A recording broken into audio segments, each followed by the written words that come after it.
नमस्कार मंडळी, आशूज रेसिपीमध्ये सर्वांचं खूप खूप स्वागत.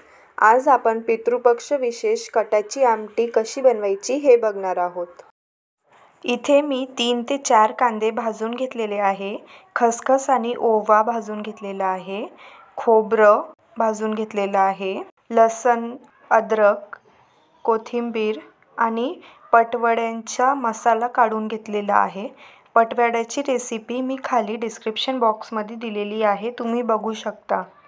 त्यानंतर हा मसाला आपण मिक्सरमधून बारीक फिरून घेणार आहोत. या ठिकाणी मी अर्धा चमचा हळद घेतलेली आहे, 1 ते 1.5 चमचा गरम मसाला, 1 चमचा धनी पावडर आणि 1 ते 1.5 चमचा लाल तिखट घेतलेला आहे. त्यानंतर एक कढईमध्ये तेल टाकून ते तेल तापल्यानंतर त्यामध्ये कढीपत्ता घालायचा आहे.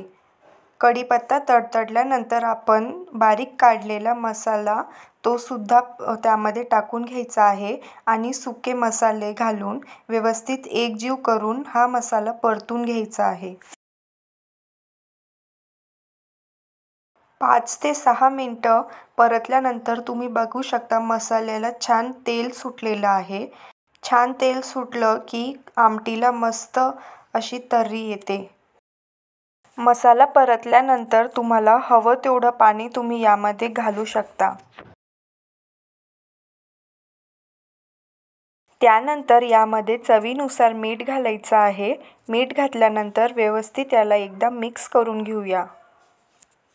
आता आपण मस्त उकळी येईपर्यंत शिजून घ्यायचं आहे. तुम्ही बघू शकता याला छान उकळी आलेली आहे. यामध्ये मी आता बारीक चिरलेली कोथिंबीर घालत आहे. अशा प्रकारे आपली ही कटाची आमटी तयार झालेली आहे. तुम्ही सुद्धा ही रेसिपी एकदा नक्की ट्राय करून बघा. व्हिडिओ आवडला असेल तर लाईक करा आणि शेअर करा. थँक्यू.